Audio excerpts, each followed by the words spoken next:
Almost there. All right, we are live. Awesome. Well, welcome everybody. Look, we're going to give you a little bit of insight into our planning processes and what ultimately lays the foundation for us to do what we do. First and foremost, though, I have some lovely guests on the call with myself. First and foremost, Lauren Doyle, probably the youngest in the group that we have, the least amount of experience. And then another young one, and Mia Bitzer, and both of these individuals have been in the program for a long time, so it'll be great they'll be able to share a lot of insight through the last Olympic campaign plan, and then obviously what they've experienced with through these last 2 or 3 seasons. And then we have the special guest of Emily Bidewell, the High Performance Director for the Women's Programs or General Manager, who will be able to make sure that I don't miss out anything important, because ultimately, she'll try and make me look good, so that'll be good. So let's just jump into this. I'll just screen share here. All right.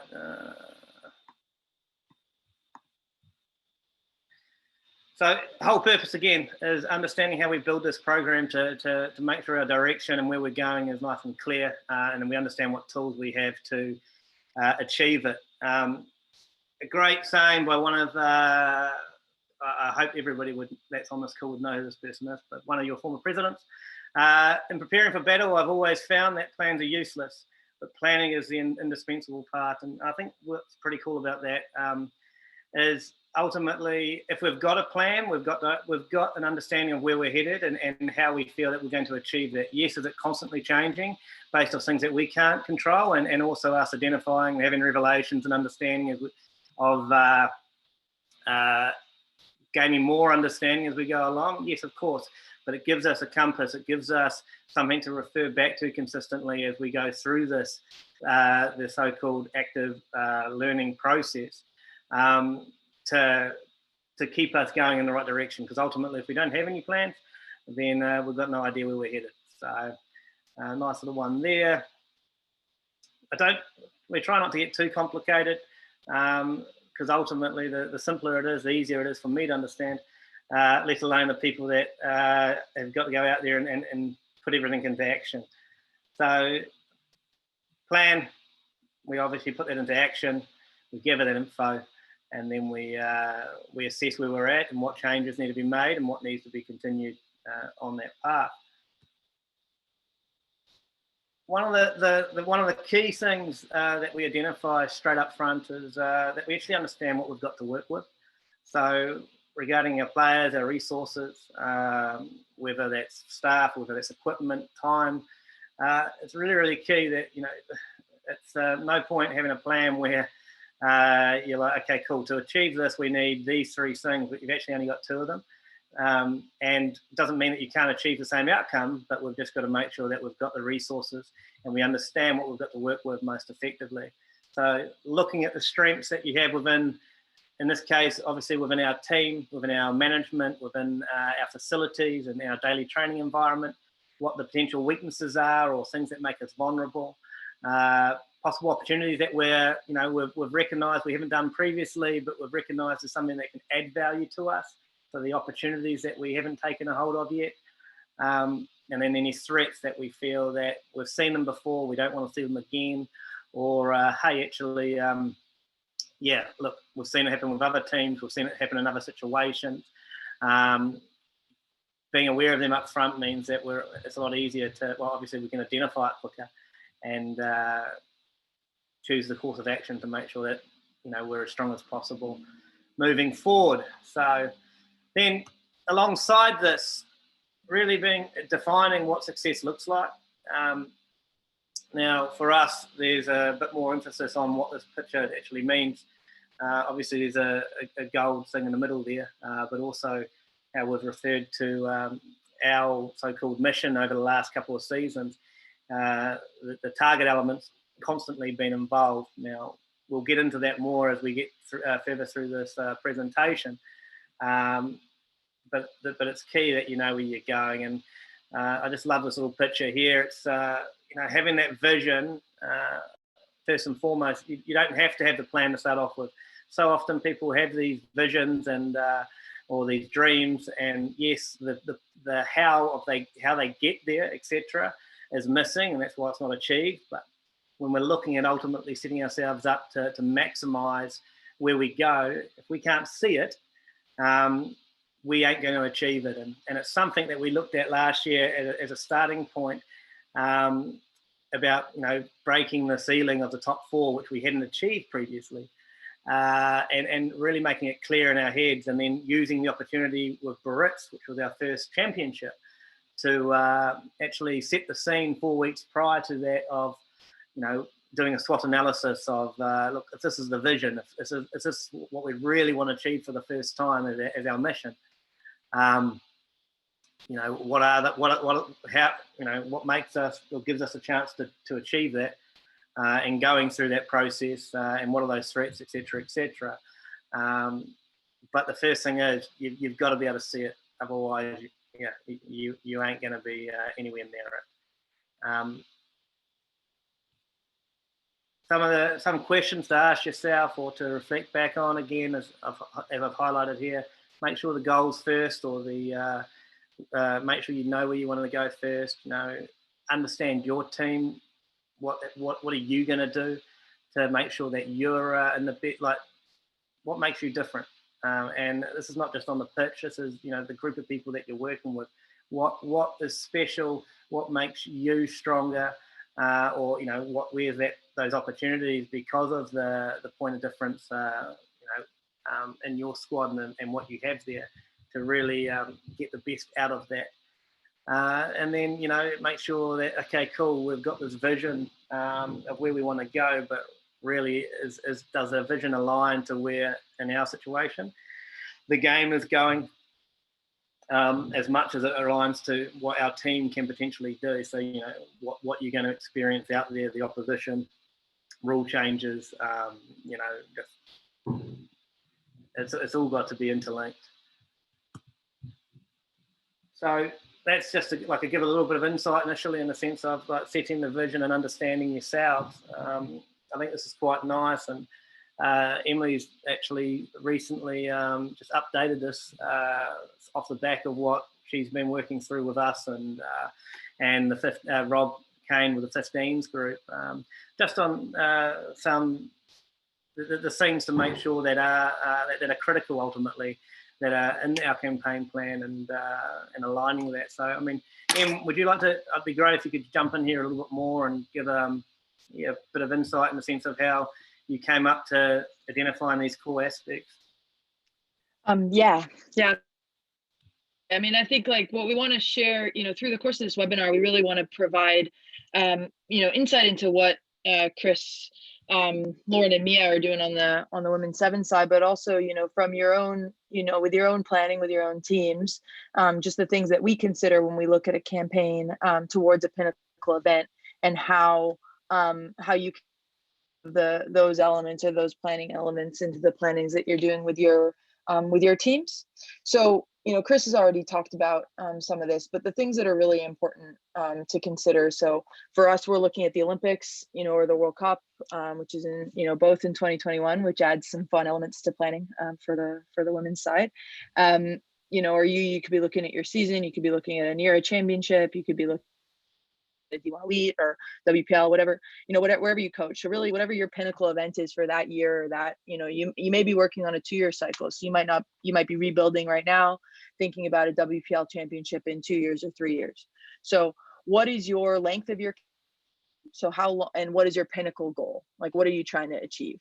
And then, like Chris has mentioned, so what are the points of difference for your program or for your team? And that could be, on the women's 7 side, we know we're the best. We're the world's best aerialist team. So we win our own kickoffs more than anybody else in the world. So that provides us with a possession element that other teams don't have. So we need to consider that when we're thinking about how we play and how we win. Another point of difference, on the women's 7 side. Sorry. Just in there, that just makes it even more important that Mia and Lauren are scoring tries, so that we get more chances to do the restart side of things. Yeah, exactly. And then, another point from us, which is different than the on-field side, is we have the U.S. Olympic Paralympic Committee that supports us. They provide us with a world-class training facility. We have dietitian support. We have sports psychology support. We get resources from that committee that arguably is the best in the world. So just really thinking about, for you, what are your points of difference on the women's 15 side? We have to be the most innovative, resourceful team in the world, because if we're not, we won't be successful, because that team we know is extremely resource constrained with limited amount of contact time. So we will turn what could be perceived as a threat into a point of difference for us. And then critical success factors, I mean, it's a management buzz term, but it's really what it comes down to is, what do you need to do to win? If you do this, you will win, or you will, and winning, maybe at the end of your campaign goal, or it may not be. So if we do this, we will be successful at whatever our campaign goal is. And Chris will share what we have for the women's sevens as we go through those presentations, but really thinking about what you need to do to win, and then mapping that out across the phases of your plan. So having a really clear idea of what are the building blocks of time that track across or map across your campaign as a whole, and then what you're going to do in each of those phases to work towards the things that you need to do to win, and be really clear on the processes or the way you do things that are going to achieve optimal performance. So that is, that's really where I think you start to get into, because I don't want to say that there's any easy part really, but that the art, I think, of the campaign plan is having those building blocks that sit underneath your critical success factors that will drive you towards being able to do those as best you can. Chris, can you just go back to the other one? Sorry. And then this just drills down, deep into more and more detail. So you need to make sure that whatever physical periodization you have, like for your players, that maps against the plan. So you can't say, you just need to be really aware of when things contradict each other. So if you want to have like a really big block where they're physically developing, or you have a preseason block, well, then you need to be really careful about how many games or competitions, or what your expectation is around your competition outcome during that block, because you may have to train through some competitions. So just making sure you've got all of your cycles aligned so that their outcomes align, and you're not trying to do a certain thing in a block that actually just doesn't, that's not possible based on what your outcomes are. So getting all those things aligned is really, you can flick to the next one. And then, the work that the team has done, Chris and of course the ladies on the call and everybody else in our program, you've got to make sure that you've got a really clear mission, and your mission is most likely your campaign goal. But your purpose is, why is that mission important to you? So last year we had a very clear mission in terms of targeting Tokyo, breaking the glass ceiling of the top four. Then this year we really integrated into the purpose. So I actually want to turn over to the players. Sorry to put you on the spot, Lauren and Mia, but why do you guys, from your perspective, was it important to spend more time fleshing out our purpose statement and our individual whys this year than we may have done the previous year? Do you guys want to shed some light on that for us? Sure. For me, like, the goal has to be realistic, and I think that's what we did, and that's why we were successful. It's not like we were going to go from, a very sporadic 11th to 5th place team and be like, oh yeah, our goal is number one. Like, your goal has got to be just, like you said, realistic, and you have to have the appropriate steps to get there. So your purpose weighs heavy into getting people to believe and to getting everyone on the same page. And so I think that emphasizing the purpose really gets everything going on the right track. Yeah. I think the first season we had with Browning, we were kind of trying to figure out who we were as a team and really just setting like our core pillars. But then once we got past that last season, we were able to chisel away a bit more to come to like this big understanding of the mission statement. And I thought that was why it worked last season for us. So just having, so you just really have to know your group in terms of like when is it important to do what. I think, you know, on our end, you know, going into the Olympic season, and now we get another Olympic season, so we have back-to-back Olympic season. So going into the Olympic season and having to, like, we all know the medal is the outcome or the mission, but to have to that over everybody's head every day, you know, when we know that that is that's important. I think, you know, like what these guys have said, and then just digging into why that is valuable to us, I think added a definitely added an element of it just made everything that we were doing, I guess I would say purpose, but made it more purposeful and made it more meaningful, so that we didn't always have to talk about the medal. Yeah, Mia? Sorry, just the fact that we as a team like wanted to spend so much time on this specific thing, and we constructed it to us, to the players in the room, the ones that were currently there, I think made it that much more purposeful for us, because we were specifically making it as something we wanted, not like it had been passed down and this is why we're doing it, but it was evolved for us. And I thought that was really important too. Absolutely. Yeah.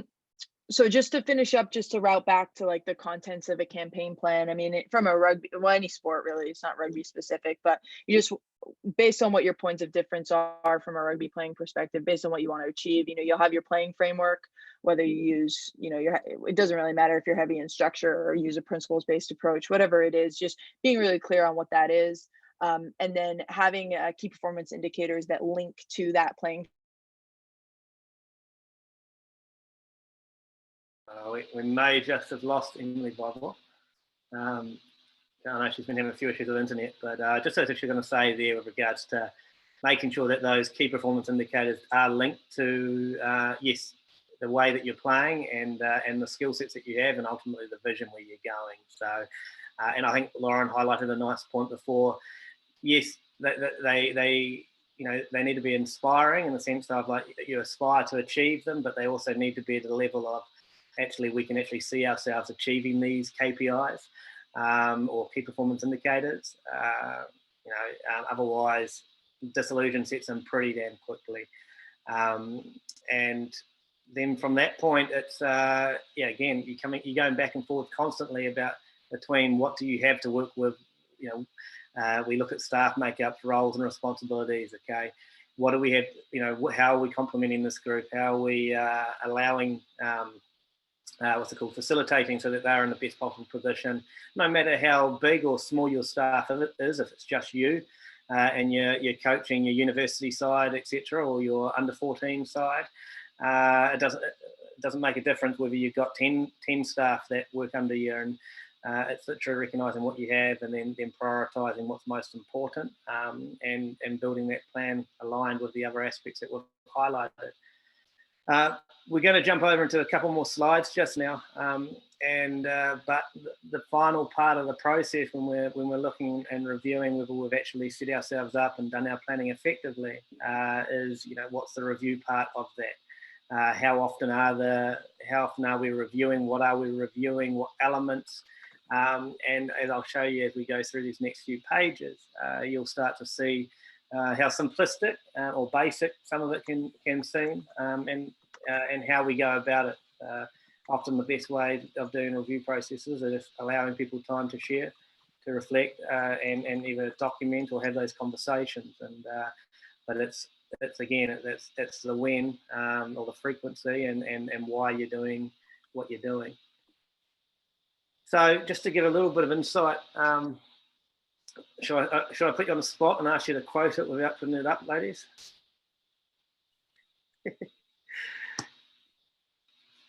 So this is ultimately the driving purpose. And I mean, if you guys would, again, Emily did ask a little bit around why, what the value or what the importance is, and Lauren touched on it from a purpose standpoint. We spent a lot of time this year on our individual whys and the team legacy, or the purpose behind the team. And if you can share a little bit more, why you feel that's critical, especially when we're trying to strive for such a challenging goal.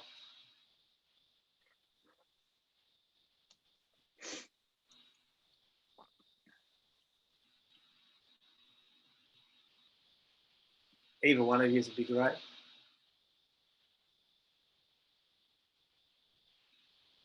I didn't hear the question. Just okay. Sorry, all I was saying was in the sense of, look, we touched on it previously in the sense of it, and Lauren touched on it. We spent a lot of time on our individual whys at the start of this season, and helping everyone else understand that, but most importantly ourselves individually, and then also coming up with this purpose for the team, which is ultimately a lot bigger than ourselves. And why is that important? Again, and we might be repeating ourselves a little bit, but why is this critical when we're ultimately trying to achieve a goal, which is going to be difficult. The process is going to be tough. It's going to be a hard road. And so why is it vital that we understand our individual and team-wise? Yeah, I think that it's easy for us to get caught up in our bubble and thinking, oh, it's just us, and we're doing everything all the time, but realizing there is a bigger picture, like you said, and we play for our country. It's not just about us. It's how we represent ourselves for the entire world to see and really inspire USA. And I think the last few years, rugby's become a lot more mainstream than it had been. So maybe when Doyle and I came into the team, it was less of a legacy that we came into. And so trying to build that for younger generations, I think was really important to the group. And then specifically choosing the words like ignite, inspire, and unite. We were talking about what rugby means to us, what it's given us. And so we wanted it to be more than just the people in the room. We wanted it to apply to all the little girls that maybe want to be in our shoes one day or whatever. But yeah. Cheers, ladies, and I'm excited. Come pre-season in a few months' time, I'm sure that they're going to have to revisit, come back to these things a lot, as we spend a lot of time doing down and ups and boat sheds and getting in our own heads or in our own little space, as Lauren highlighted. So just to keep us driving on and keep moving towards the goal. I've thrown both of these up here because, yes, the podium, the ultimate thing is, the players, me, we want to win gold. We're ultimately in a position where we finished off coming into this season at number 2 in the world. We'd won the last tournament, and ultimately through the second half of the season, with regards to results and KPIs, we were the number 1 team in the world for that portion of the time. So it wasn't unrealistic by any means to set ourselves a target of going out to challenge for the gold medal. And coming in, obviously, we will go through this process again, and we will redefine what our mission is for this season. I don't think it'll be shifting too much away from that, because I think we're in a better position, we have a better understanding of ourselves and where we are in that process, plus the opposition. And that's what's going to drive us forward. That's a big part of us being able to inspire and unite a country. But the second one, which was, you could say, well, that's the same. Does that mean that you have to win the gold medal every time? Do you have to win everything? No. The big aspect there was I constantly asked these young athletes to concentrate on what we can control. And a big part around consistent gold medal performance is we can look at any element of play and really, we can judge ourselves or assess ourselves on are we gold medal, or are we achieving our KPIs to the standard that we want, and that way we can break a game down much easier in the moment, or a training session down in the moment, rather than just looking at the pure outcome. We're going, okay, where are we from a restart standpoint? How good's our transition D? Are we moving the ball effectively to space as we wanted to? And paint a picture, probably a more effective picture of, hey, we're right on point where we need to be. Let's keep sharpening here. Let's keep doing this. Or, hey, gee, we just got beaten by the Kiwis by 3 tries to 1 or 4 tries to 2, whatever. But the real key component here is that we're still doing these aspects at our standard and at a really good level as we need to. But we're off the mark here, which is ultimately giving them an opportunity which they've exploited. So if we can tidy this up, which we ultimately know how to do, because otherwise it wouldn't be part of what we go out there to implement, then we'll be right back where we need to be. And so that's why we've got those 2 elements there. And I think it's consistency's always been a sign of excellence. Doing things one-off or sporadically doesn't lead to ultimately any trust or what's it called? Us really taking ground and going where we want to go. And it's been a driving thing through the last 2 seasons that we're constantly looking for that consistency of performance and application. Now, in the sense of, you've seen from a vision standpoint and our campaign goals, or our mission there, where we're going, where we're trying to go, and what's key, and I think what's been massive, and you guys can share more, maybe through the 4 or 5 different regimes that you've had, where we're recognizing these values, ultimately the way that we live, or we aspire to live, not just in our training environment, because that should flood over into everything we do, ultimately sets the foundation for us to build off towards the goals that we have. And we shared last week with Elena and Lo how we came up with a lot of these, the process we went through to create that buy-in and trust and the real belief, to make sure that this is the foundation that we wanted as a collective. But again, yeah, please, ladies, jump in and maybe just recap a little bit around, how we went about building our foundation or our values. Yeah, so leading up to Rio, it was really sporadic, kind of. We went through 3 coaches in the last 12 months.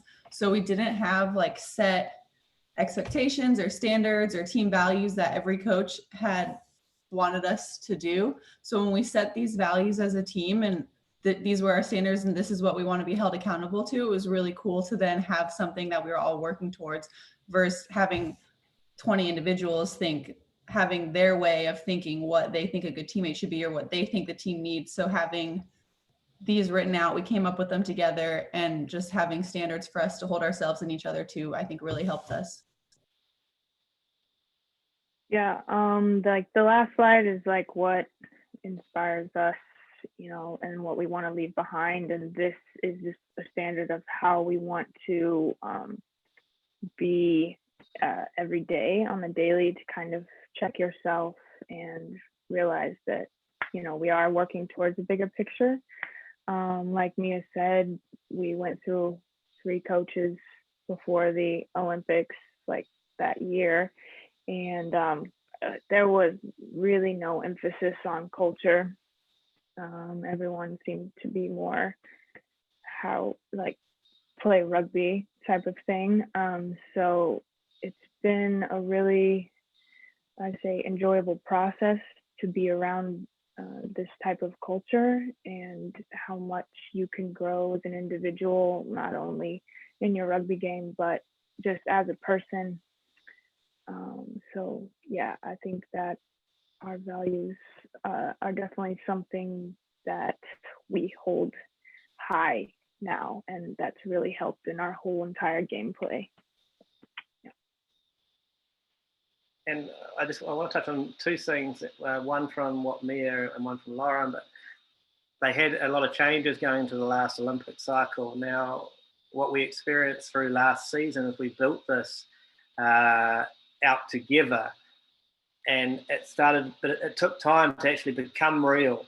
So don't be caught up in the fact that, okay, cool, yeah, we want to be relentless. Okay, what does that mean? Cool, that's what it means. Okay, accountable, authentic, vulnerable. Okay, it takes time. And we actually, now we're at a stage where it'll continue to define it. We'll continue to refine it. But really, from a leader, the leader of the program standpoint, I really probably only started to see this really come to life 6 to 9 months into the season.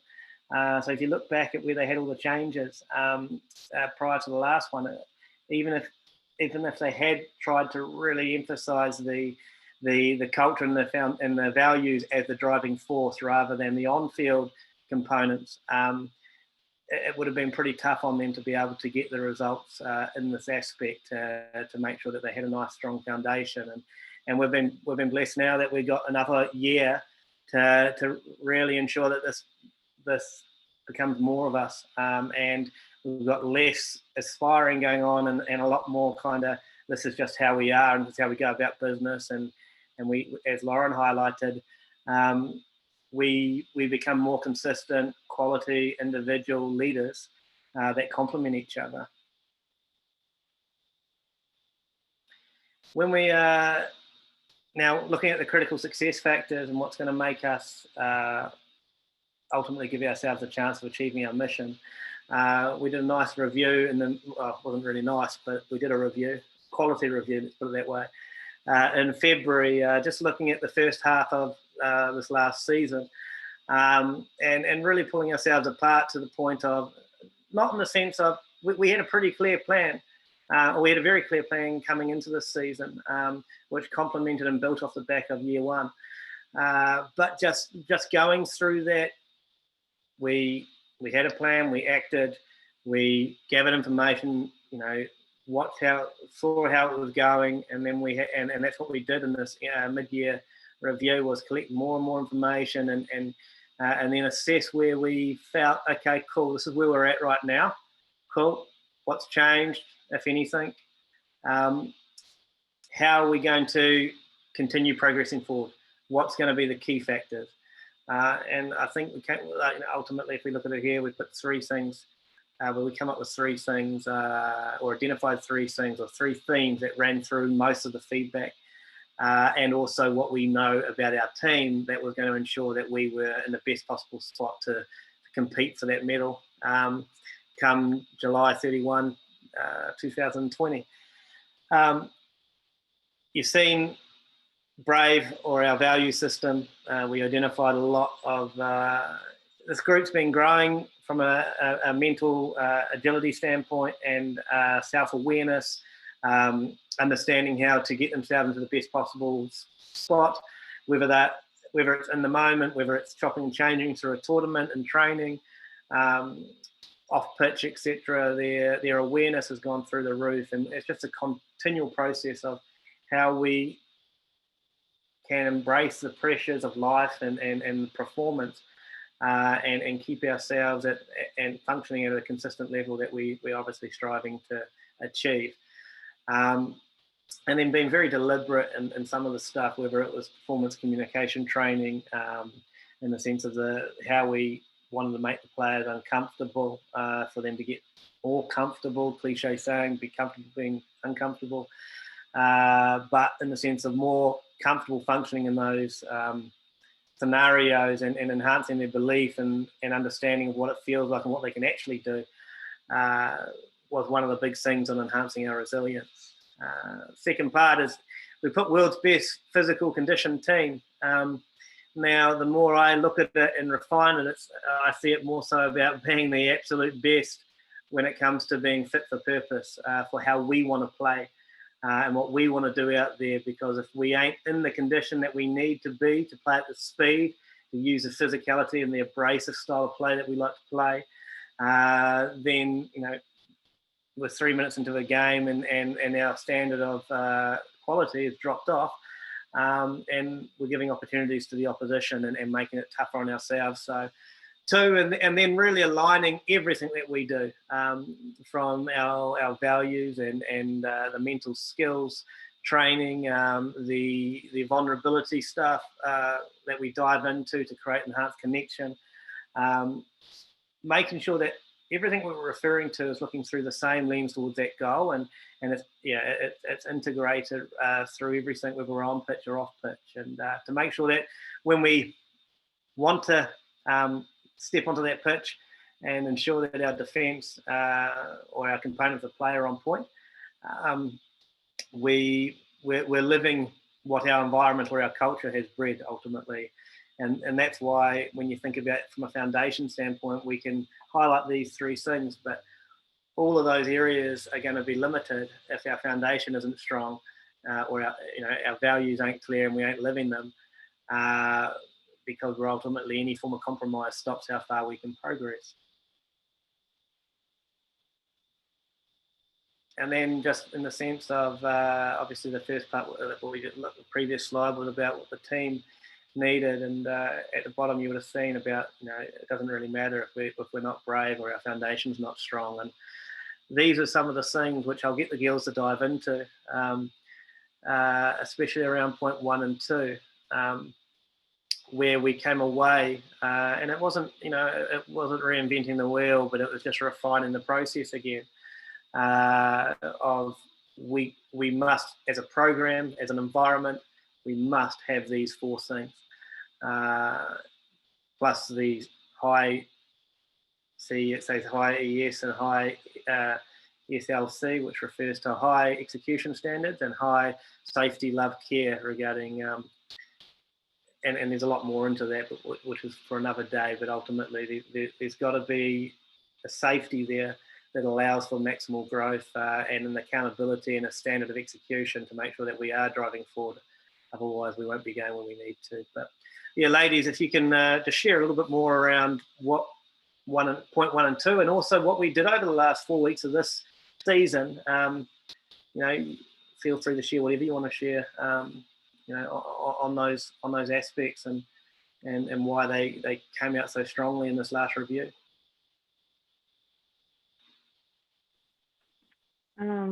I mean, the whole goal behind doing like the values and brave and stuff, is to create trust within the team.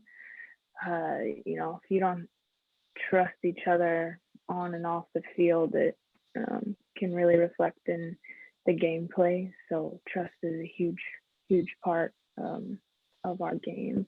And then buying in, is also really big. I mean, obviously you want people to like question things and like share their opinions, but like you got to be bought into the entire process, or you're gonna, like it says, be a good blueberry, like you're gonna be the bad blueberry that makes it all go bad or whatnot. But yeah, just what we've been doing in the last few weeks, it was just a heavy emphasis on how we're dealing with the Olympics being pushed back a year, and just really trusting our processes now, and being adaptable, and this is now what it is, and fully understanding that. So yeah. And just on that, thanks, Lauren. The buy-in point, the process that you go through to allow conversation, to allow people to question and share their potential concerns, and you don't all have to be on the same page in the sense of or agreeing initially, but for you to have the maximal chance of achieving these 2 things, you've got to create that environment where people feel comfortable, or they might feel uncomfortable, but at least they've got the opportunity to question and to come and ask it and challenge and to give a look at what the best way forward is ultimately. And I would like to believe that that's been a big emphasis through the last 2 seasons, is we've tried to create that safety in our environment, that even if you're uncomfortable, you know, hey, I'm willing, because it's important. It's one of our values, being vulnerable. But also from experience, there is a safety here. I can share and not feel like I'm going to be judged and pulled apart. And we all know that we've got our intentions are all our vision, our mission, everyone's aligned on where we're trying to go. So the point of asking these questions is only because we want to have full understanding and fully bought in. And part of that also, which popped up heavily through our last review, is, for me, understanding what information is vital, what information is actually distracting, and ensuring that the group feels that there's solid transparency across the board. It has been massive, and it's been a great learning curve for myself too, because I hadn't, never at one stage have I felt like I'm trying to hide things or keep things from the players, but recognizing what do they need to know versus to ensure that they can perform most effectively and confidently and be brought in and trust ultimately the management to lead them in the right direction. And I think where I've fallen short, I know I've fallen short, is there's been 2 or 3 opportunities. Let's take a good example, going into specific tournaments where it's like, cool, I'm going out there with this team with the intentions to win this tournament. But there's 2 or 3 other priorities around these tournaments to set ourselves up for our ultimate goal, which is podium, to target podium, that are going to play a part in these tournaments, which I didn't share to the depth I should have shared with the group, in the sense of whether they liked it or not.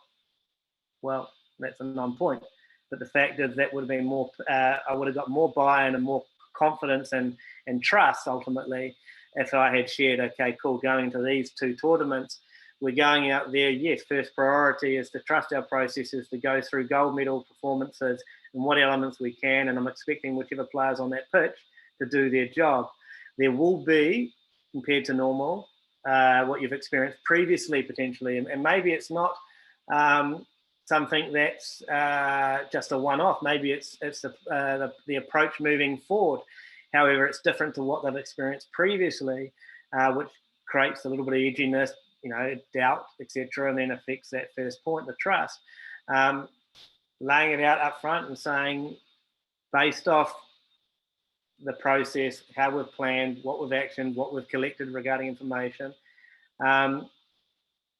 we feel this is a critical success factor for us to be in the best spot come Tokyo 2020, and this is why, and allow that conversation to have, and at a minimal, at least give them the insight and the direction that they're ultimately going out there to play.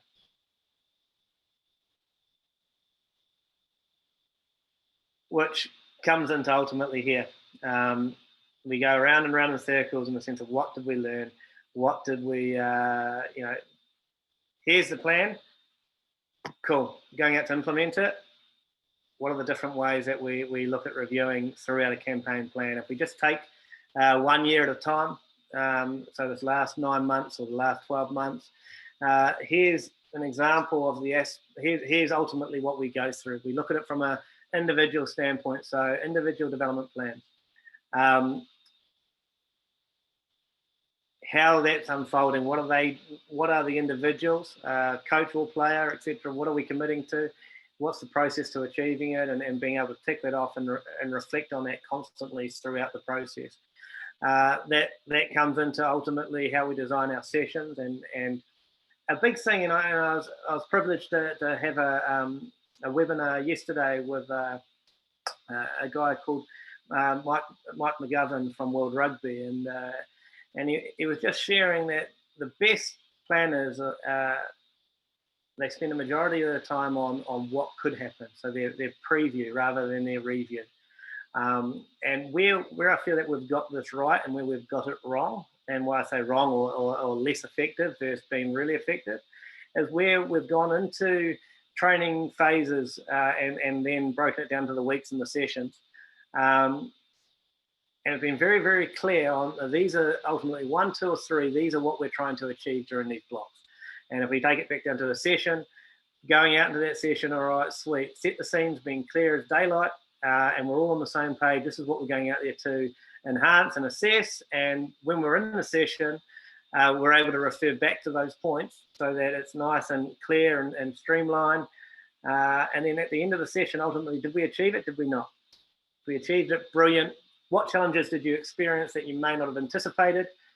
What did you find really made it easy for you to achieve the outcomes that we were looking for? Or what did you notice? That compared to when we spend a lot of time at the end of a training session kind of debriefing, breaking it down, or in a video review, if we're actually spending more time than we did in the preview on that process, then we probably haven't got our planning right, because we're being quite reactive in our processes that we go about. And then so it doesn't really change regarding whether it's point 1 or 6 regarding the review type we use. It's what is the plan? Why is it? Why are we? What is this plan? Why, etc. How did we come to this plan? Cool. What are we expecting? Then we go through, did we achieve it? What needs to change? What needs to be continued, etc., etc. Yeah, because one of the things that we really want to have, whether it's on the 7s or the 15s, is to have our quality of planning and the detail of our planning, and then our adaptability based on feedback as a competitive advantage for our programs. And so, making sure that we have, that we are able to, like, when we go into an event that's a building block event, because when you look at the World Series, we really have, now we're lucky to have 8 tournaments that run through the course of the year leading into the Olympics, and really thinking about how we're going to be intentional around how we use the to service what our outcomes are for our ultimate plan. So, like for last year, like Chris said, we did plan to use tournaments for for different outcomes, but we had, Hong Kong was ultimately going to be our test tournament where we essentially simulated the Olympics, and really trying to put as much around that to make it so that the players, nothing's going to feel the Olympics. Like, Lauren will tell you that, it doesn't feel like it unless you've been to one before. But how can we just make sure that all the staff that are going to be at the Olympics there, that we have the processes that we're using, and just having that all built in intentionally before the season starts. But then as we go through the season, we have checkpoints that we would be stupid to not adjust if we get red flags coming up. So, the players, and already spoke about the mid-year review, like we were facing challenges in February, but I, was so impressed by how we were able to gather information, essentially did a 360, and then how we were able to get actionable items out of that. On this slide is just an example of, we've got a 3-phased approach to every tournament debrief. So for the players, they get a feedback form, Google form that the manager sends out. And that information, we have a pretty good compliance on that. Most of the players will respond to that and be very honest there. So that gets reported back to the staff. And then we have a logistics side of things, which is what this screenshot is. So we literally just go through, all the elements of, this doesn't include everything, but all the elements of the tournament. It was either bad, there's no yellow. It's either it was green or red. And this is really helpful more for like future planning too. So we know we're going to go back to the same World Series stop. So, like for example, the food in Sydney, if we know the food there is a challenge, we can have our dietitian work with our players ahead of time for the next series stop so that we can address that. And then the other element of the tournament review is we do, the staff also does a survey, but it's very open-ended. It's a keep, start, stop. So what would you keep about what we did? What would you start and what would you stop? And so we collate all that information. Then when we do our meeting as a we look at the players' information or players' feedback. We look at this kind of more logistical element just to have it on record. And then we do the keep, start, stop together, and then pull out specific actions that we need to change for the next tournament. So that's what we do on a tournament by tournament basis to try to make sure that we're staying as adaptable and as flexible as we can be. So yeah, we just wanted to give you a little insight into what we do for the tournaments. I think, if you're in a sevens competition, you could replicate something like that, or you can just use a similar format for a quarterly review through your season or mid-year review. But definitely be seeking feedback from your players and how they're feeling, but also from your staff. It's really, it's what makes, I think, really what makes teams effective is how adaptable they can be through the year. So. Yeah, cheers, in. So hopefully that's given pretty good insight and hopefully a framework or a template for you to work off to really give yourselves. You're probably doing a lot of this stuff already, but just having the I suppose confirmation that you're doing the right stuff, or you've picked up a few things that maybe that you aren't doing that you see that there'll be value in to start implementing into what you guys do day in, day out. So on that, is there any questions? Any questions come through on this, ladies?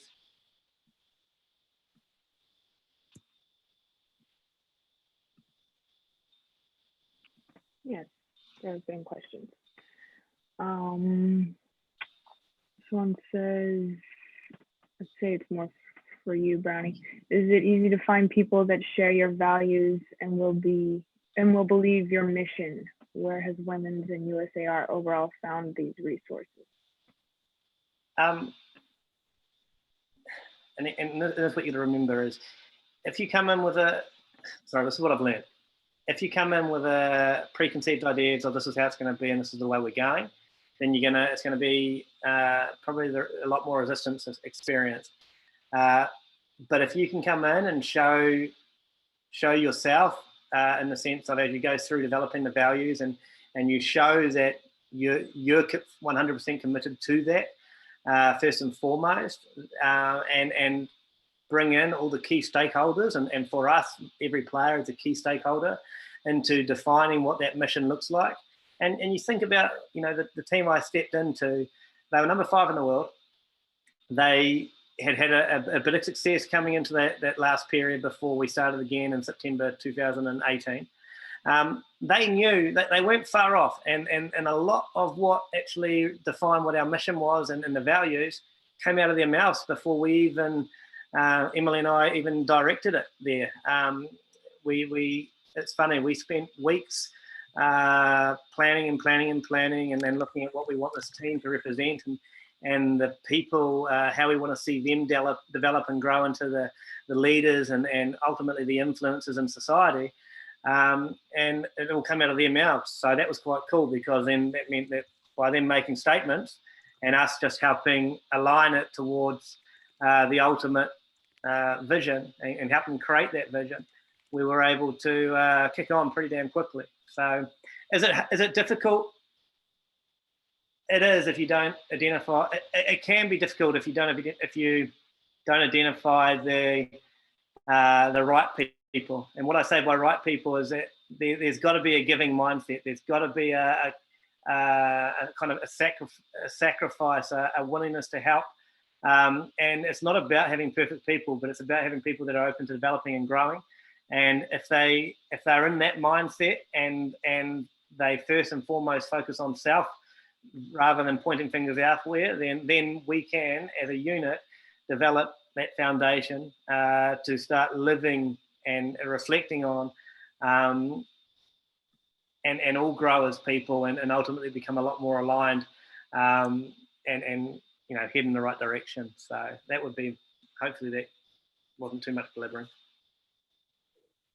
Meters knows I blabber too much, but hey.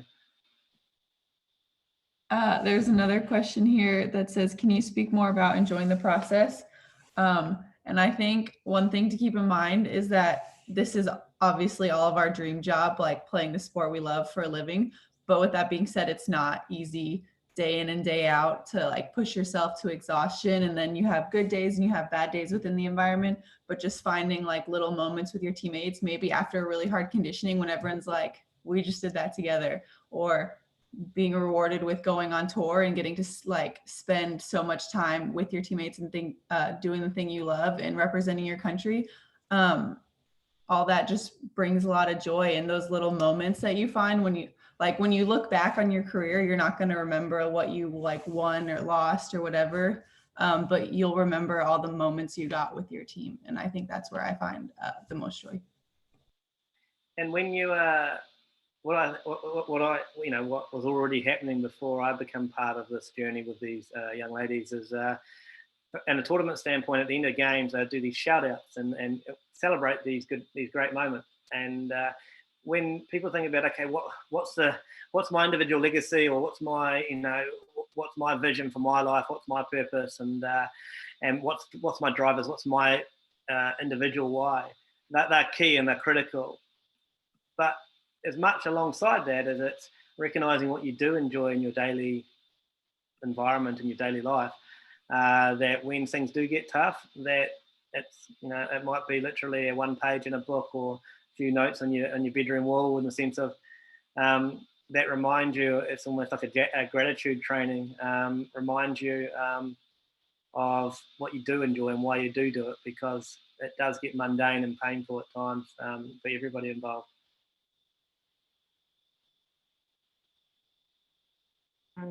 Another question says, some of the young ladies want to know what you guys do to improve on the field. What drills, fitness tests, etc. I mean, what drills don't we do? Huh? If you log in 2 weeks' time, you'll get a bit more insight into what we do from a framework standpoint and skill standpoint, and how we challenge and push and prod each other. So 2 weeks' time, I think at the same time, we'll be jumping into a little bit of our gameplay stuff.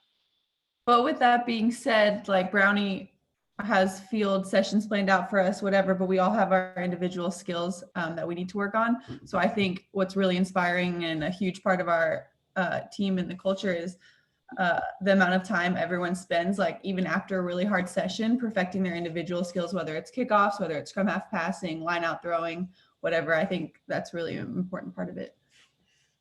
And we're obviously just not pushing them hard enough in the session that they've got all that energy to do it at the end, So that's one of our things that we're trying to fix. So sorry, Dor. I'm just joking. Any more questions, ladies?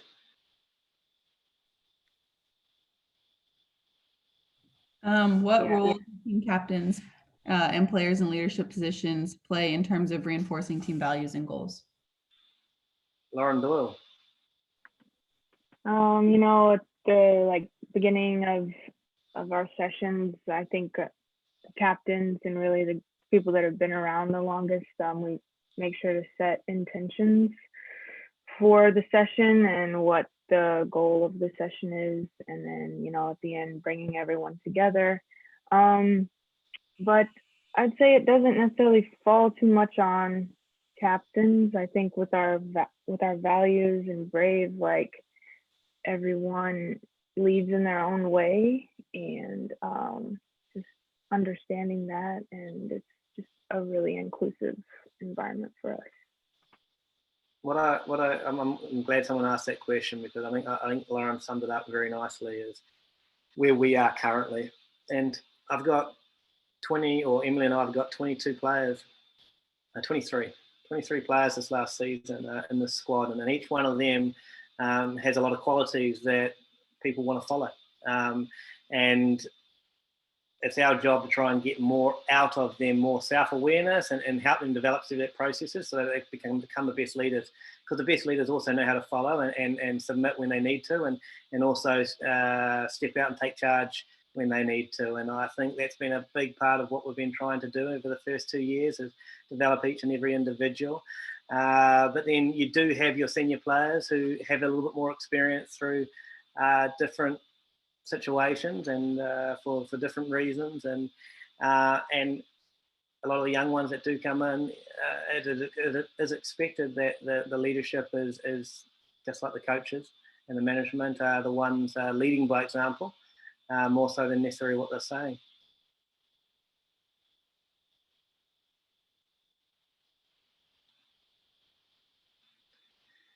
All right, well, it's us, team.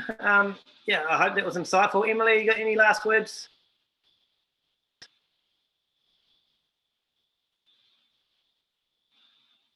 No. All right, all good. But yeah, I hope that was insightful. Tune in next week. We'll dive into a bit more on the challenges of working within a team environment, which will be a bit of fun. But again, yeah, enjoy your planning, and yeah, just never stop planning. Cheers, team. Thank you, ladies.